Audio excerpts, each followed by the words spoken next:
Hello everyone and welcome back to yet another political episode. So it's 2023 as we all know. I believe a few days ago I did a video on the Kentucky, Mississippi, and Louisiana elections. What is to expected there for 2023. Now I'm going to do a video on the international elections. There are five main important elections in the world going on.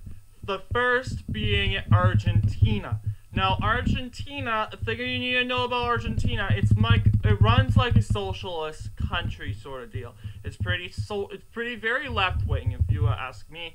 So, the question is, I'm trying to find Argentina. There it is. The Chamber of Deputies. So they elect their elections pretty differently.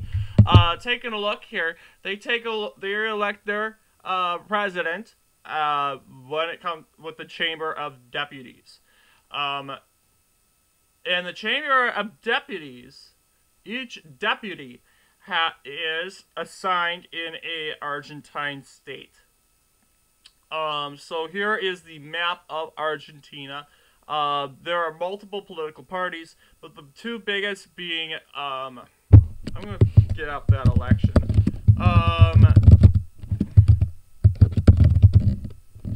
So,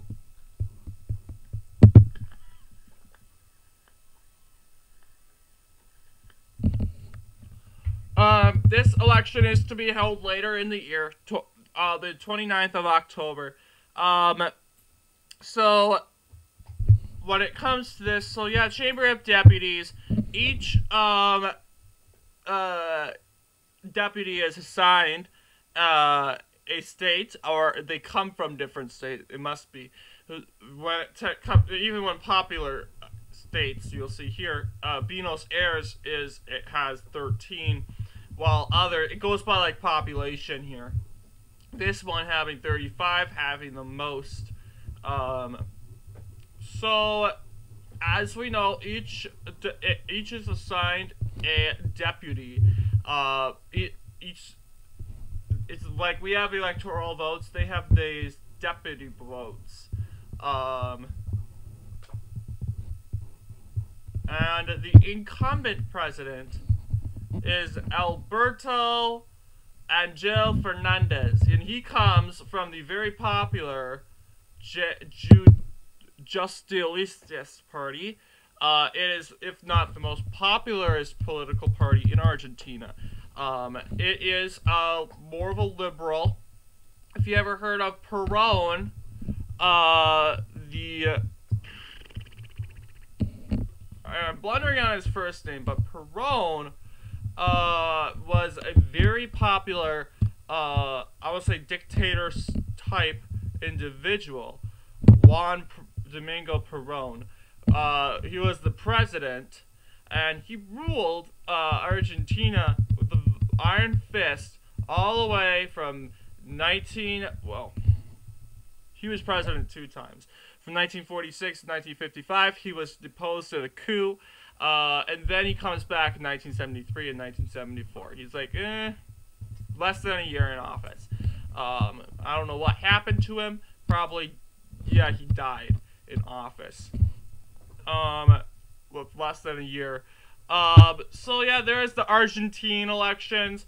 They elect their leaders by the Chamber of Deputies. When it comes to this, and the question is, I believe the incumbent president, yes, Alberto Fernandez, he is eligible here for a second term in office. He could run, and the question is, there was the 2019 election that had him win by a good number, 48%. We have the Republican proposal, that's the opposing political party, to go against the popular PJ party.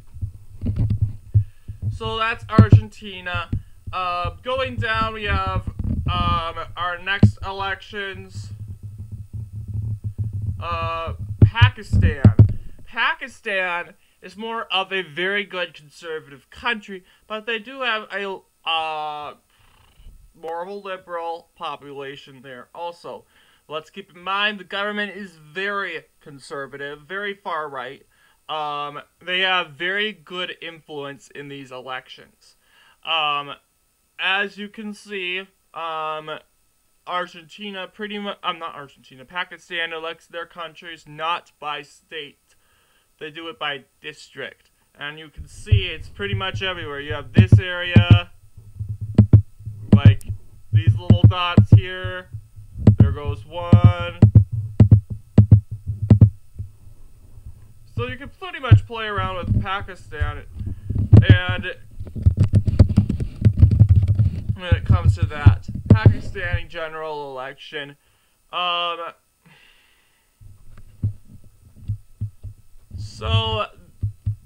this is the map of Pakistan and the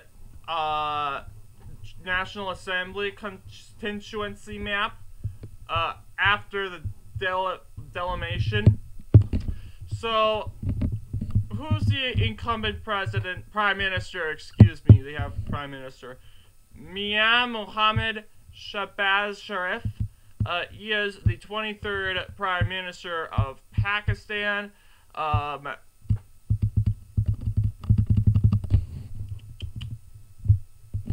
So going up here.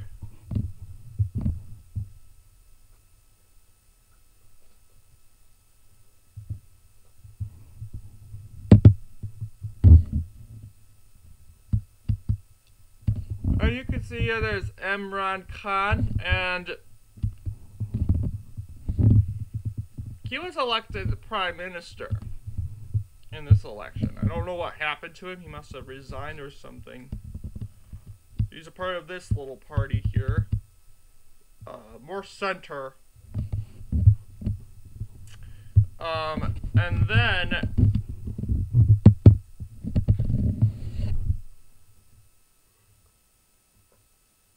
he's running again. Okay. So probably the centrist Imran Khan could possibly win. Possibly, seeing that, but then he kind of opted out. When, oh yeah, there's that, the incumbent, Mian Muhammad, there. And then and he's part of this political party, the Pakistan Muslim League, also known as Nawaz, more center-right, when it comes to this. And then there's Bilal Bhutto Zardari, and he is from the PPP, and that is the Pakistan People's Party, and that is mainly a left-wing, socialist-aligned party, and I don't see any black as it represents on this map, so I do not think Zardari could win this, seeing that Pakistan is more of a conservative, but has more of a little bit of a left-wing population, I've noticed. What else do we have? We had the Pakistani elections. Spain has some elections. Spain has the Congress of Deputies. And you know, and they also elect their little territories. The last election was, and you gotta know, Spain is more of a left-wing country, despite being a kingdom, a monarchy.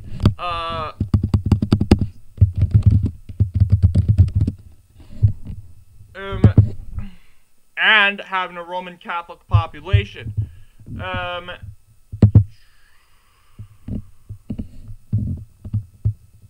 Near their election in November. Yeah, here's the election map from last time. Vote winner strength by constituency for the Congress. Autonomous community map, and I like this map way more better because it's the autonomous community. This is the election results. the red being more of the liberal, and the blue being more of the conservative. Obviously, this is a Socialist Workers' Party. This is very popular in Spain. There is the People's Party, I believe more conservative. There are more blue here. There is Vox, which is popular here and here. And then there's the Republican left of Catalonia. They're pretty much going to vote hard for Catalonia. That's their main goal.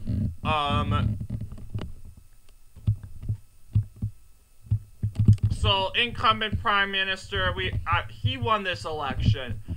When it comes to that, Pedro Sanchez.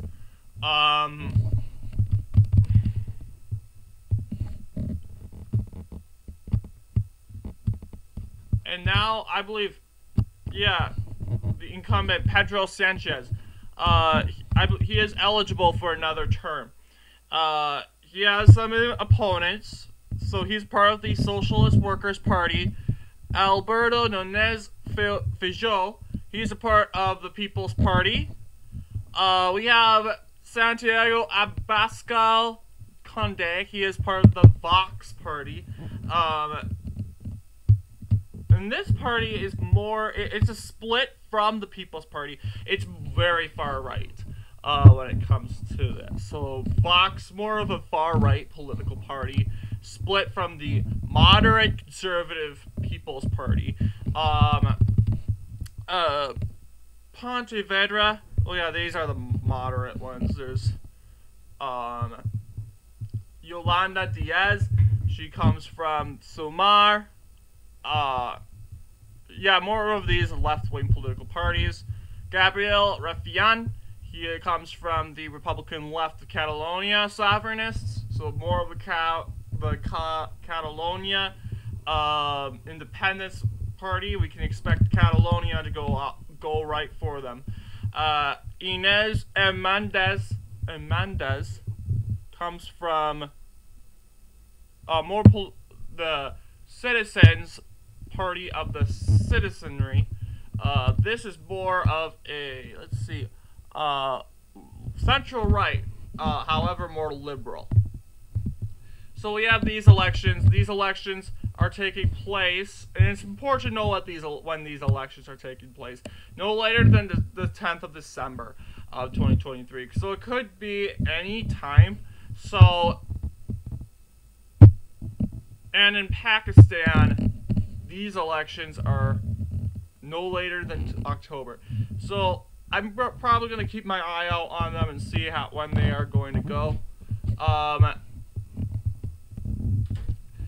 Well, so we have Argentina, Pakistan, Spain, Switzerland. And the thing about Switzerland, they have their elections every year. That means they get a president elected every year. And fun fact, you are only eligible for 1 year. Like, seriously. Switzerland, they run their country very differently. Like, seriously. We have the incumbent, and I don't think they can keep track with their presidents because it's so often. Like, I think it'd be so challenging for a Swiss person. Yeah, they do. It's just every year. So it'd be so challenging to list over 100 Swiss presidents, 175 Swiss presidents. Like, seriously. Every year. Like, seriously. This one, recently, the Alain Berset, and Switzerland's more of a liberal country. A liberal progressive, I'd like to say. More liberal progressive. Not a socialist, but just very progressive, pro-women's rights. They opted for birth control, and the use of assisted suicide, for basically people with unlivable conditions. So very liberal. This one here is the Social Democratic Party of Switzerland, as he comes from. And yeah, he doesn't get to run another term. So guess what? Conservatives, you didn't win. Guess what? Next year. That's the fun thing about Switzerland is you can try again next year. But however, I do think Switzerland is such a liberal country. It's gonna be hard to get a president elected there. Oh my gosh.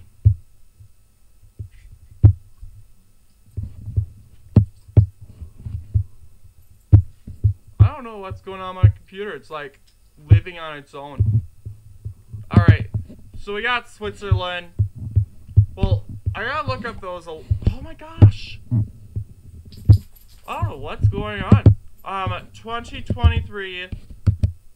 Yeah, I'm just gonna look it up. Something's seriously wrong with the computer. 2023 Swiss election. The 2023 Swiss federal elections. I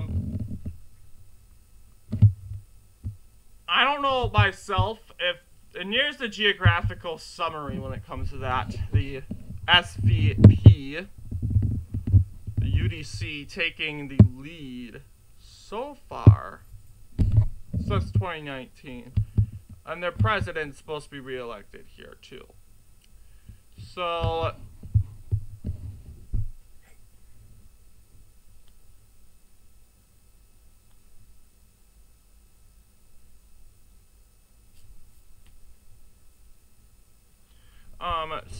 yeah.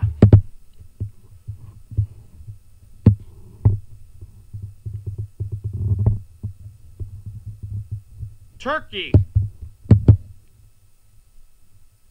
We have your elections too. So Turkey is a very far-right country. It's authoritarian. So when it comes to Turkey,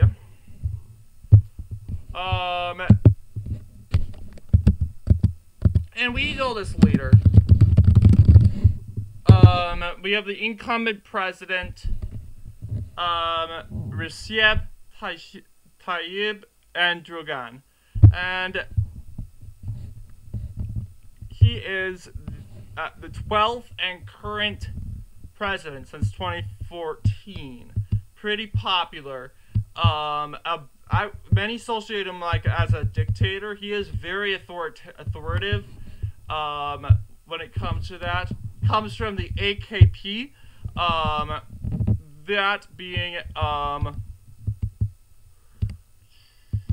right-wing political party. Very big conservative. So yeah, there's Recep, and his performance in 2018, 52%. It was more considered as a landslide.